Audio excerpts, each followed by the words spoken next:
Donc on va entamer dans ce chapitre le cours Graph 7. Donc on va tout d'abord définir un système automatisé. Donc pour un système automatisé, un système automatisé, il dit automatisé s'il exécute toujours de façon séquentielle le même cycle de travail conçu sans l'intervention de l'opérateur, c'est-à-dire sans l'utilisateur. C'est un système automatique. Donc on va voir un exemple d'un système automatisé. Donc plus ou moins. Donc un système automatisé, donc pour l'exemple qu'on a ici, donc on veut percer une pièce. Donc on veut percer une pièce. Donc on va décrire le fonctionnement. Donc le système est décrit par le fonctionnement suivant. L'appui sur le bouton poussoir départ cycle lance le cycle. Le vérin de serrage VS, comme vous voyez, déplace la pièce pour la serrer. Le capteur PS indique que la pièce est serrée. Et après, le moteur supportant le foret MF commence à tourner. Et le vérin VM pousse le moteur vers le bas. Le perçage de la pièce commence et le capteur PP indique que la pièce est percée. Le travail est fait. Le vérin VM remonte quand le capteur FR est actionné. Cela indique que le foret est retourné. Le moteur MF et le vérin VM sont arrêtés.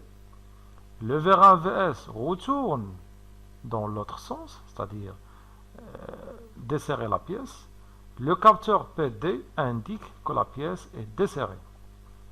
On revient alors à l'état initial. Donc on va passer à la structure fonctionnelle d'un système automatisé.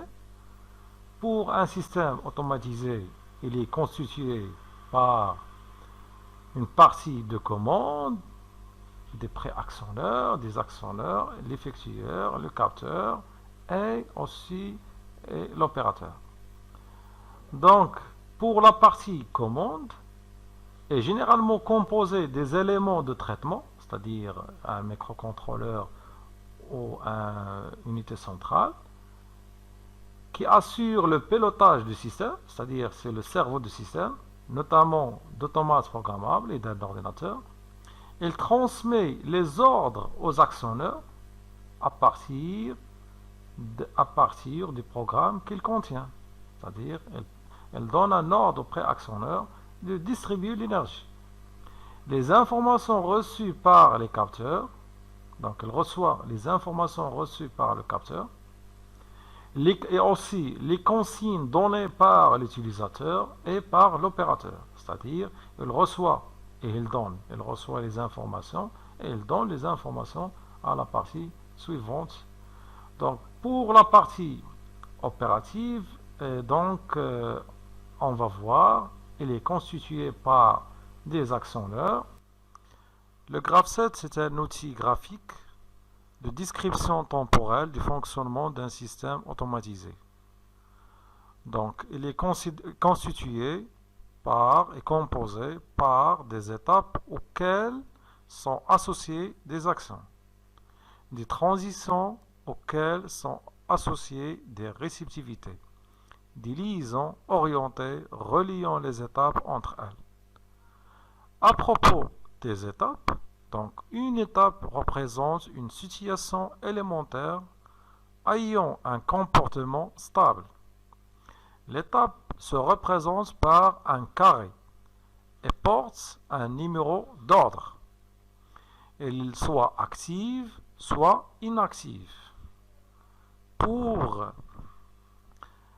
l'étape initiale, s'active au début du fonctionnement et se représente par un double carré. L'action est associée à une étape. Une action indique dans un rectangle comment agir sur la variable de sortie. Elle n'est effective que lorsque l'étape associée est active. cet accent peut être externe, correspond à un ordre vers la partie opérative, ou interne, correspondant à une fonction qui n'agit pas sur la partie opérative, telle que, exemple, la temporisation, le comptage. On passe à la transition. Une transition indique une possibilité d'évolution d'activité entre deux ou plusieurs étapes. Cette évolution s'accomplit par le franchissement de la transition.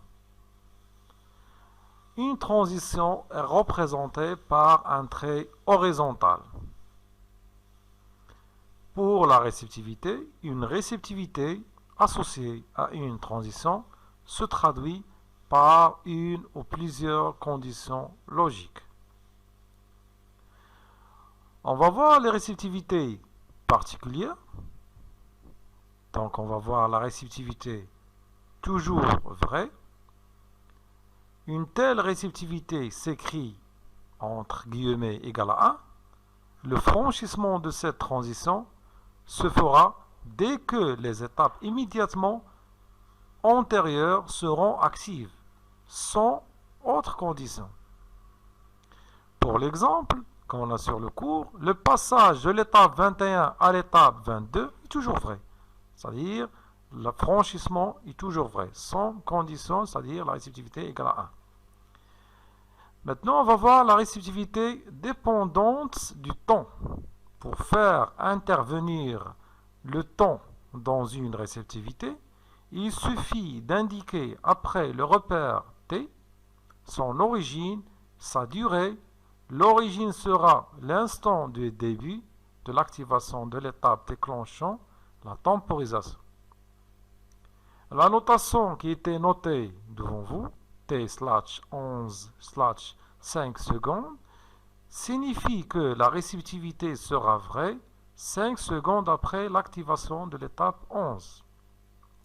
Quand on a sur l'exemple, et la notation normalisée est écrite sur le diaporama.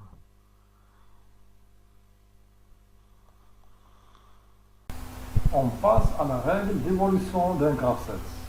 La règle numéro 1, situation initiale. La situation initiale correspond à l'étape active inconditionnellement au début du fonctionnement. Elle correspond généralement à un comportement de repos du système. Une étape est dite active si l'action qui lui est associé est en cours d'exécution.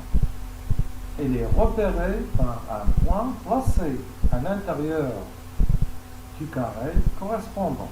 Donc, l'étape numéro 0. La règle numéro 2, franchissement d'une transition. Une transition est soit validée ou non validée. Elle est validée lorsque toutes les étapes immédiatement précédentes sont actives. Elle ne peut être franchie que si les deux conditions suivantes sont remplies. Cette transition est validée et la réceptivité qui lui est associée est vraie. On passe à la règle numéro 3, l'évolution des étapes actives. Le franchissement d'une transition provoque simultanément l'activation de toutes les étapes immédiatement suivantes, la désactivation de toutes les étapes immédiatement précédentes. Donc maintenant on va passer structure de base. Donc pour le graphe 7 à séquence linéaire, comme dans l'exemple, une séquence linéaire O unique est composée d'un ensemble d'étapes successives où chaque étape est suivie d'une seule transition et chaque transition n'est validée que pour une seule étape. Pour les séquences simultanées, on va voir les divergences en A. Le système se dirige vers l'étape 2 et l'étape 12 si A est franchi. Quand A est franchi, les étapes 2 et 12 sont actives. Pour la convergence en A, la transition D sera validée quand l'étape 3 et 13 seront actives. Si la réceptivité associée à cette transition est vraie, alors celle-ci est franchie. La sélection de séquences. Donc on a la divergence en haut. Le système se dirige vers l'étape 2 si AB est vrai, ou on a le choix vers l'étape 12 si A fois B bar est vrai. Pour la convergence en haut, le système converge vers l'étape 14 si E est vrai ou si F est vrai. Le saut d'étape permet de sauter une ou plusieurs étapes lorsque les accents associés à ces étapes deviennent inutiles. Par contre, reprise de séquence, la reprise de séquence permet de recommencer plusieurs fois la même séquence tant qu'une condition n'est pas obtenue. Les types de graph-sets. Donc, graph-set d'un point de vue système, graph-set d'un point de vue opératif, PO, graph-set d'un point de vue de la partie de commande PC. Maintenant, on va voir chaque type de graph-set. Graph-set au point de vue système décrit la technologie et la coordination des accents nécessaires. Donc, il permet d'établir, recenser les tâches à effectuer, définir les accents par une expression comportant un verbe à l'infinitif, définir les conditions de transition par une expression comportant un participe passé. Ce type de graph-set est désigné par graph-set niveau 1 ou graph-set fonctionnel. Graph-set d'un point de vue de la partie opérative permet d'établir la technologie des actionneurs, vérins, moteurs, etc. La technologie des capteurs pour donner une image fidèle de l'évolution de la partie opérative, PA. Graph-set d'un point de vue de la partie de commande permet de choisir la technologie des actionneurs et des pré-actionneurs, la technologie des capteurs,